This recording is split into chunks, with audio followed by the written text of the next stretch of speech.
Hey guys, my name's Priscilla, and I wanted to do a little 3-year update on how real estate has been going for me. I did post a video like a year ago now going over how my last year was, what I did to get to where I was, and this year I want to do kind of like the second version of that, just doubled, because there was so much I learned and so much you can implement into your business to skip all of the hard parts of real estate, basically. So while this is all fresh in my brain because I had like a presentation today at my brokerage and I went over all this stuff, I wanted to share it with you guys because it really is gold. So a little bit about me. I got my real estate license 3 years ago, and I lived in Nebraska. So when I moved to Texas, I knew absolutely nobody in the area, and I just had to completely restart from ground zero, just like everybody else. And it was scary, but it was worth it. So the very first thing I want to get into is whenever you get your real estate license, you're taught a lot of things that only apply to you later on in your career when you're actively working through deals. So it's going to be incredibly overwhelming whenever you start to learn the things that are going to actually build and grow your business, which is lead generation. Whatever brokerage you sign for, thankfully I work with a really good one that gives us tons of resources, great leads workshops, and if you want more information about that, I can give it to you. But I only get charged an 80-20 split up until I hit 10,000, so that's super helpful and lots of value for the money. You get broker access and everything like that. So signing on with the right brokerage when you're starting out is going to be super important.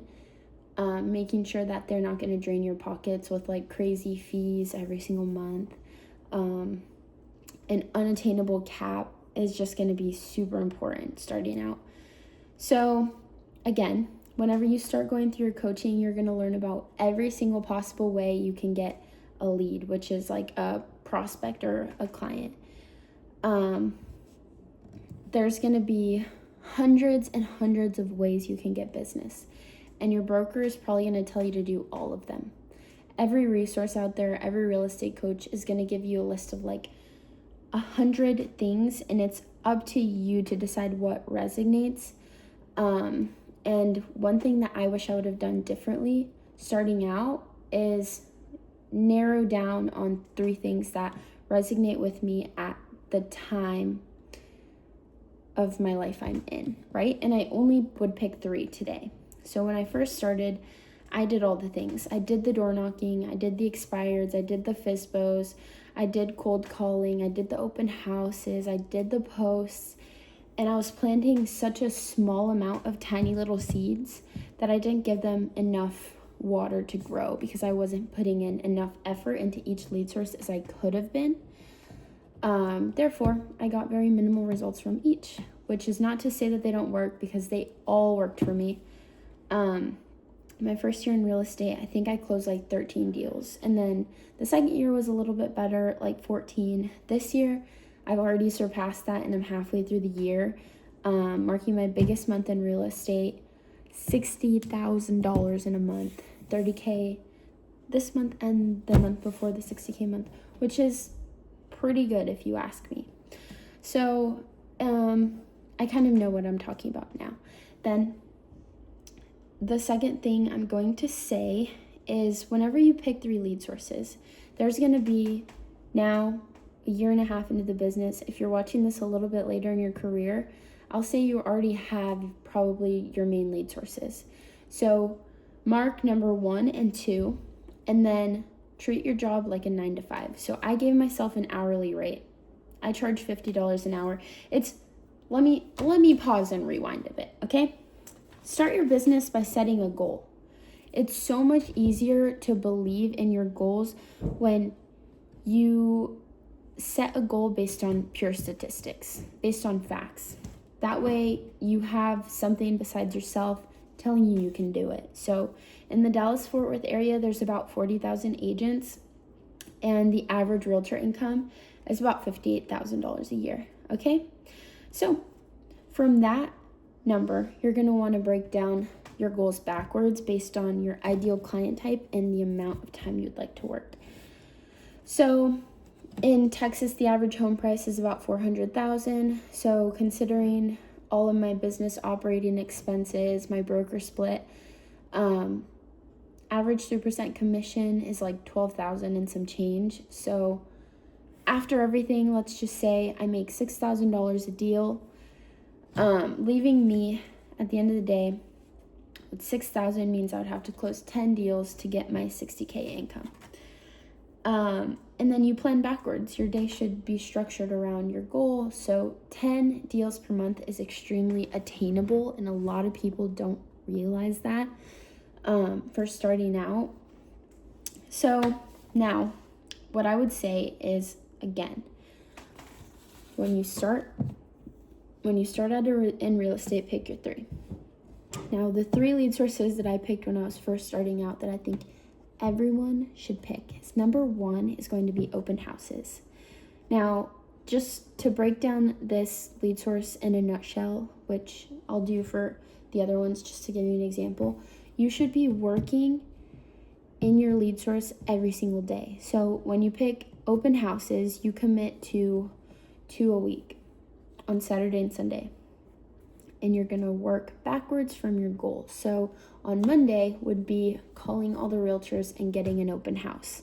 You want to pick ones that have been on the market for less than 15 days. You want to make sure that they look good and that they fit your ideal client prototype. So in this season of my business, I'm looking for clients between $600,000 and $800,000. So I'm going to pick the homes in my area, McKinney, Texas, between $600,000 and $800,000. And then I'm going to cold call every realtor there is in the Dallas-Fort Worth area with a listing that matches my criteria, and I'm going to ask them to host it open. Okay? So whenever we get to Tuesday, right? Now I've secured my open house. I'm going to make sure that the house is priced right, okay? Because if it's not, that's going to be the key determining factor if anybody shows up, is if your house is overpriced. So it's also a good opportunity for you to get an idea of what the market is doing, right? And then you can get more comfortable doing CMAs and everything like that. So do your CMA on a Tuesday.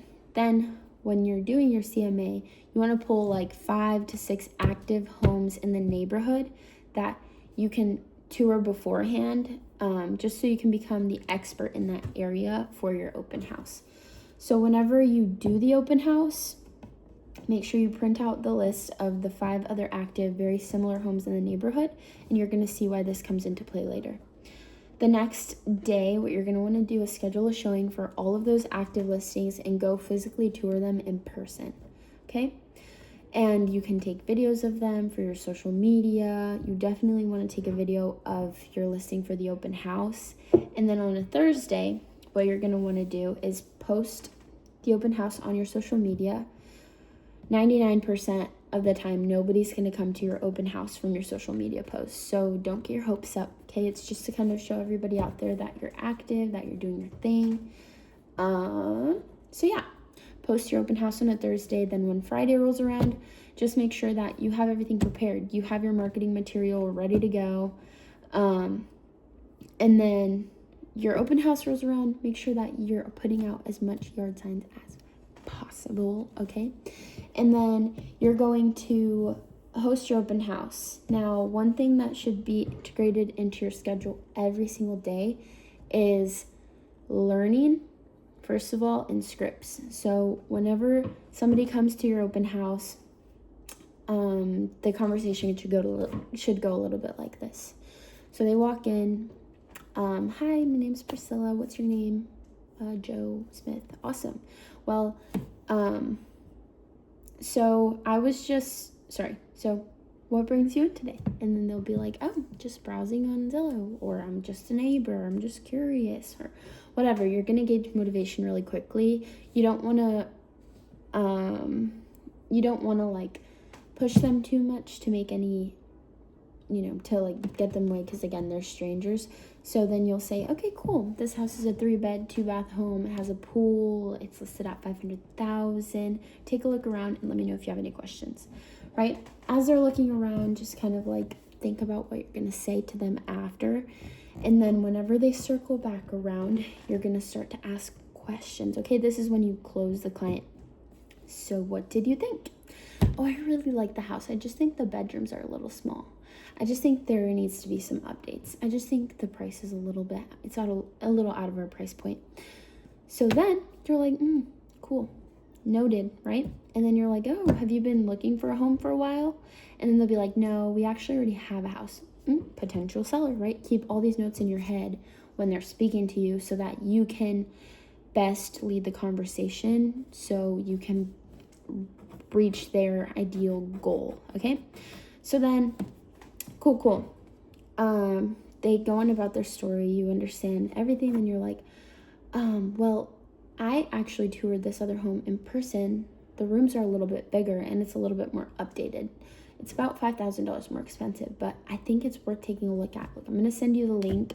What's your phone number? I could text it to you. Always text them something. Think about what they need and text them something directly, okay? So then they'll be like, that does sound pretty good. Would you be interested in seeing it if they don't have a realtor? Honestly, yeah, I would be interested. Awesome. Do you think you can come back around today around like 2:30 when I wrap this open house? And 9 times out of 10, they're gonna say yes to you. So that's kind of how the conversation should go, what you guys should be practicing to get a lead from an open house. Then after that, you get your rep agreement signed, obviously, and that's how you do bam fam. You book a meeting from a meeting, okay? They come to your open house and you get them to go with you somewhere else. Okay, so then the very next thing is going to be, after you pick your 3 lead sources, just make sure that you are working, you're gonna hate when I say this, a 9 to 5 or more, because you're gonna be so surprised when you get your check at the end of the month, because you're not getting paid every single week. You're getting paid once a month, once every 2 months, but you're getting paid a big fat amount of money, okay?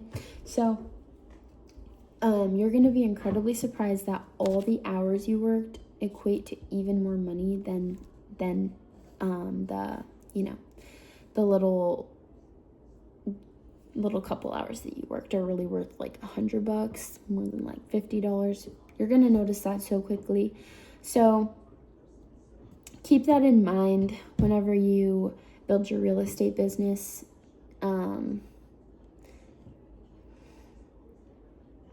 That it's, you actually have to work, and it's not just like, there's a big misconception real estate agents can make $1 million like super quickly and there's not a lot of work involved, things like that. Big fat lie.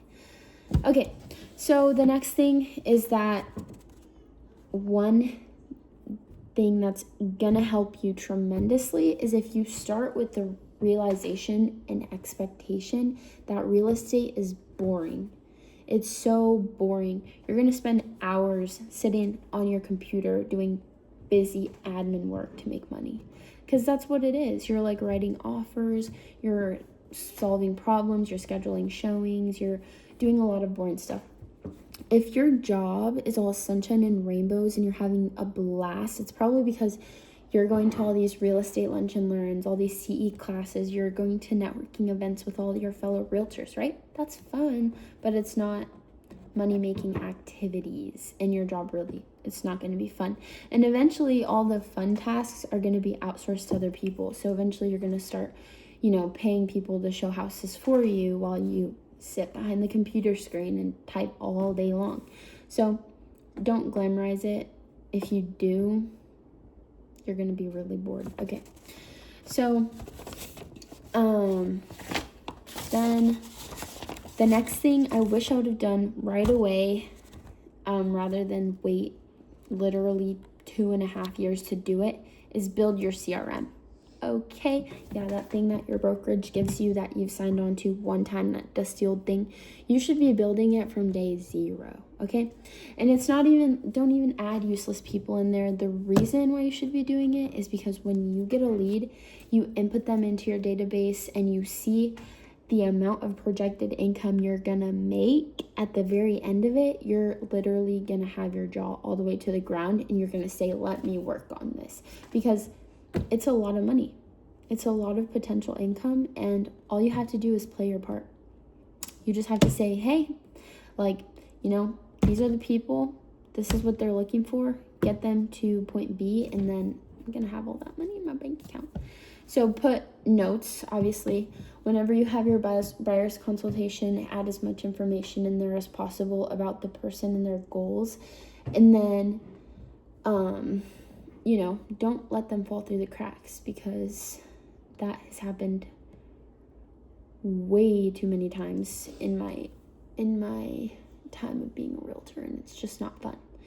It's not fun going through your contacts list at the very end of everything and realizing 99% of these people already bought without me. That sucks. And I know, because it happened to me, and I made the phone calls and I realized I missed out on tons of business for not following up, because people don't really think of you unless you're on their butt. So that's just part of the job, and you follow up until they buy or they die. Okay? So the next thing is going to be never stop learning. So you have to be different than 39,999 realtors in Dallas-Fort Worth. And the way you're going to do that is by learning. You have to have a unique value proposition. You have to have something that buyers are looking for. You have to have extreme negotiation skills. You have to know what a homestead exemption is. You have to know how to file it. You have to know how your tax rate influences your monthly payments. You have to know what an HOA covers, what a title policy does, what your lenders do, what kind of loan products you should do. You have to know all of it. And you have to know it well, because you're going to get questions and questions and questions and questions over and over and over. And you just have to keep pushing through, making yourself valuable, making yourself knowledgeable, because competence builds confidence. Okay? So remember that. And time block that, because you sure as hell have time in your first year of real estate. You have time to do everything. Okay? Okay, so the next thing is what I'm going to say is just the whole thing in a nutshell. Build measurable goals that are realistic, that you can reach based on facts and statistics, okay? And then work backwards from everything. Pick 3 things, work backwards, break them down step by step, day by day, so that you can do things so freaking simple, and you can just plan your work and work your plan, okay? It's not that easy, but it's worth it. So if you guys have questions, let me know in the comments. And then I guess I'll go into just some general tips and tricks, maybe. So, 1 tip and trick that I do pretty much every single day is I pick 3 of the most important tasks that I have to do that day to make me feel fulfilled, and I put them in my day, and I have to do them all before a certain time. Okay? And that way, even if your day ends up getting filled with a bunch of tasks, clean the house, cook dinner for your kids, take your dogs on a walk, or you have to go shopping, or you have to do this, or you have to go grocery shopping, you have to clean your car, clean your room, whatever it is, you finish all the important tasks that were going to get you to the next level at the beginning of the day. Even if you don't do anything else, you still feel accomplished, and you can still give yourself credit for completing those things. Okay? And then next thing is, don't overcomplicate it. The second you start overcomplicating the tasks in your head, the second you're going to stop doing everything. Like, when things get complicated, you're going to just shut down. and you're just going to get burnt out. And that's happened to me so many times. You just get burnt out. And then the last thing I'm going to leave you with is there's so many resources online about everything you could possibly think of real estate related. Like, you don't need people in your brokerage that you think are like really good at something to teach you line by line how to do social media, to teach you like how to do an open house, how to this. You really don't. Like, you guys have to be as independent as you possibly can, because if you just search up a YouTube tutorial how to host the best open house, you're going to find every realtor that is doing that lead source on level 10, and you can skip past everyone you would have learned from YouTube. You can learn from ChatGPT. You have to be independent. You have to learn on your own. You can't rely on people to get you to the next level. You really can't. You have to do it yourself. And the last thing is God. God will do it for you. You have to have like some realization that every person that's put into your life, it's like all for a reason. When you start getting, business, be grateful for it, because not everyone gets it to, immeasurable levels, and if you do, it's because you're genuinely blessed, and God sees how hard you're working, and he has a big, huge plan for you and your life, and you probably won't know what to do with it until way later. And then that's pretty much it. I hope you guys got something from this video, and good luck on your real estate journey. That's my 3-year update. I still love it. Then just for me, like a little side note, I'm so stressed out about it, because it's like, I'm 21 now. I don't know what to do with my money. I'm like scared that I'm not gonna make any more. I'm scared that like I'm gonna lose all the blessings that I've gotten so far. I'm scared that I'm not doing enough sometimes, most of the time. I'm scared to spend money, I'm grateful but terrified. It's kind of lonely,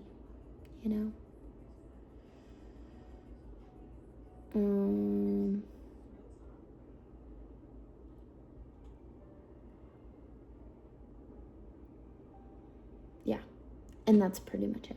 Okay, bye guys.